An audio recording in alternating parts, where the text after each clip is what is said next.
Mtangazaji, kama unavyojua mimi mweusi na udemu unavyomwangalia ni mweusi. Umeona? Kwa sio vitu vyangu kabisa.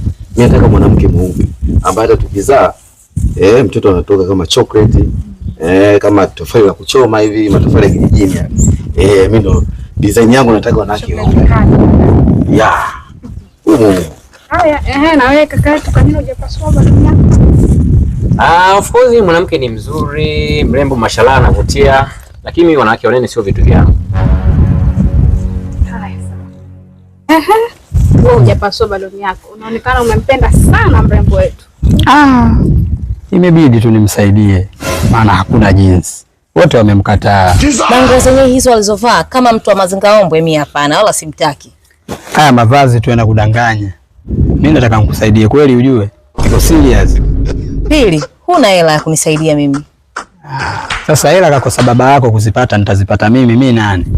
Lakini mapenzi sio pesa mami. Kubalie mzio. Mimi ni mwanamke mzuri. Napenda kula vitu vitamu.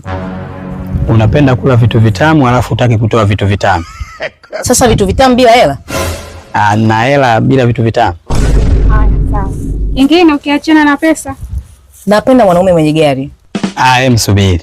Subiri kwanza ngurekebishe. Hapo kwenye gari kuna herufi nyuma umeikosa. Hujaiweka. Weka yani ugali wa kula ule, sio gari. Najua nini nimekizungumza. Nimemaanisha gari na sio ugali. Yani gari la kuendesha. Wewe mpumbavu, akili una kweli. Yani familia yako nzima gari hawana, wajomba zako hawana. Leo uje unaniambia mimi nikupe gari? Ina maana wewe wajomba zako ndio wamefanya wewe karata ya mwisho, yani wewe ndio upeleke gari kwenye ukoo. Hiyo umedunda hiyo mama.